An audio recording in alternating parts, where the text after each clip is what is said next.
ನೀನೊಬ್ಬನೇ ದೇವರು. ಪ್ರಕಟಣೆ ಗ್ರಂಥ 15ನೇ ಅಧ್ಯಾಯ 4ನೇ ವಚನ. ಕರ್ತನೇ, ನಿನ್ನ ನಾಮಕ್ಕೆ ಭಯಪಡದವರು, ಅದನ್ನು ಘನವಾದದ್ದೆಂದು ಒಪ್ಪಿಕೊಳ್ಳದವರು ಯಾರಾದರೂ ಇದ್ದಾರೆಯೇ? ನೀನೊಬ್ಬನೇ ಪರಿಶುದ್ಧನು. ನಿನ್ನ ನೀತಿಯುಳ್ಳ ಕೃತ್ಯಗಳು ಪ್ರಕಾಶಕ್ಕೆ ಬಂದದ್ದರಿಂದ ಎಲ್ಲ ಜನಾಂಗಗಳು ಬಂದು ನಿನ್ನ ಸನ್ನಿಧಾನದಲ್ಲಿ ನಮಸ್ಕಾರ ಮಾಡುವರು ಎಂದು ಹೇಳಿದರು ಎಂಬುದಾಗಿ ತಿಳಿಸುತ್ತದೆ.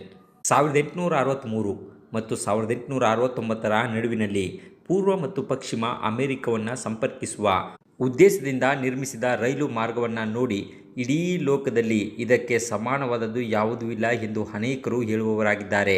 ಅದರಂತೆಯೇ ಇಂದಿನ ವಚನದಲ್ಲಿ 1,44,000 ಜನರು ಹಾಡಿದ ಹಾಡು ಕೂಡ ಇದೇ ರೀತಿ ಸತ್ಯವನ್ನು ನೆನಪಿಸುವಂಥದ್ದಾಗಿದೆ. ಯಾಕೆಂದರೆ ನಮ್ಮ ಸೃಷ್ಟಿಕರ್ತನಾದ ದೇವರಿಗೆ ಯಾವುದೂ ಸಮಾನವಾದದ್ದು ಇಲ್ಲ ಎಂಬುದಾಗಿ. ಹಿಜ್ಕೀಯನು, ಭೂರಾಜರುಗಳನ್ನು ಆಳುವ ದೇವರು ನೀನೊಬ್ಬನೇ, ಪರಲೋಕ ಭೂಲೋಕಗಳನ್ನುಂಟು ಮಾಡಿದವನು ನೀನೇ ಎಂಬುದಾಗಿ ಪ್ರಾರ್ಥಿಸುವವನಾಗಿದ್ದಾನೆ.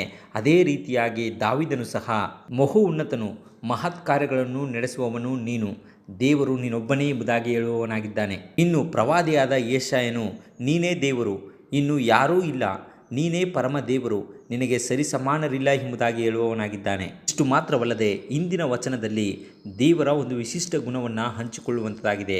ಅದೇನೆಂದರೆ, ನೀನು ಮಾತ್ರ ಪರಿಶುದ್ಧನು. ಅಂದರೆ ದೇವರು ತನ್ನ ಜನರು ಸಹ ಆತನಂತೆ ಪರಿಶುದ್ಧರಾಗಿರಬೇಕೆಂಬುದಾಗಿ ಆಜ್ಞಾಪಿಸುವವನಾಗಿದ್ದಾನೆ.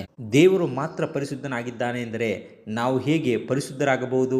ಹೇಗೆಂದರೆ 1,44,000 ಜನರು ತಮ್ಮ ಹಾಡಿನಲ್ಲಿ ಮೊದಲನೇ ದೂತನ ಸಂದೇಶ, ದೇವರಿಗೆ ಭಯಪಟ್ಟು ಆತನನ್ನು ಮಹಿಮೆಪಡಿಸಿರಿ ಎನ್ನುವ ಸಂದೇಶವನ್ನು ಪ್ರತಿಧ್ವನಿಸುವ ಮೂಲಕವಾಗಿ 3 ದೂತರ ಸಂದೇಶ 1,44,000 ಜನರನ್ನು ವಿಮೋಚನೆಗೆ ನಡೆಸುವಂಥದ್ದಾಗಿದ್ದು, ಅದಕ್ಕೆ ಕಾರಣವೇನೆಂದರೆ ಮೊದಲನೇ ದೇವದೂತನ ಸಂದೇಶವಾಗಿದ್ದು ಅವರ ಜೀವಿತದಲ್ಲಿ ಕ್ರಿಸ್ತನು ಕಾರ್ಯ ಮಾಡುವಂತೆ ಅವಕಾಶವನ್ನು ಮಾಡಿಕೊಡುವವರಾಗಿದ್ದಾರೆ.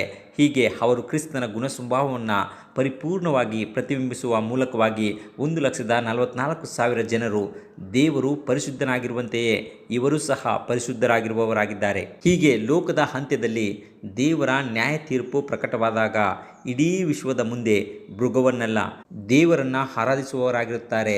ಇದನ್ನೇ ಫಿಲಿಪ್ಪಿಯದವರಿಗೆ ಬರೆದ ಪತ್ರಿಕೆ 2ನೇ ಅಧ್ಯಾಯ 10 ಮತ್ತು 11ನೇ ವಚನಗಳನ್ನು ಓದುವುದಾದರೆ, ಆದದರಿಂದ ಸ್ವರ್ಗ, ಭೃತ್ಯ, ಪಾತಾಳಗಳಲ್ಲಿರುವವರೆಲ್ಲರೂ ಯೇಸುವಿನ ಹೆಸರಿನಲ್ಲಿ ಅಡ್ಡಬಿದ್ದು ಯೇಸು ಕ್ರಿಸ್ತನನ್ನು ಒಡೆಯನೆಂದು ಪ್ರತಿಜ್ಞೆ ಮಾಡಿ ತಂದೆಯಾದ ದೇವರಿಗೆ ಘನವನ್ನು ಸಲ್ಲಿಸುವವರಾಗಿದ್ದಾರೆ ಎಂಬುದಾಗಿ ತಿಳಿಸುತ್ತದೆ. ಹೀಗೆ ದುಷ್ಟರು ಸೇರಿದಂತೆ ಎಲ್ಲರೂ ದೇವರು ನಿಜವಾಗಿಯೂ ನ್ಯಾಯವಂತನು, ನೀತಿವಂತನಾಗಿದ್ದಾನೆ ಎಂಬುದಾಗಿ ಹೇಳುವವರಾಗಿದ್ದಾರೆ.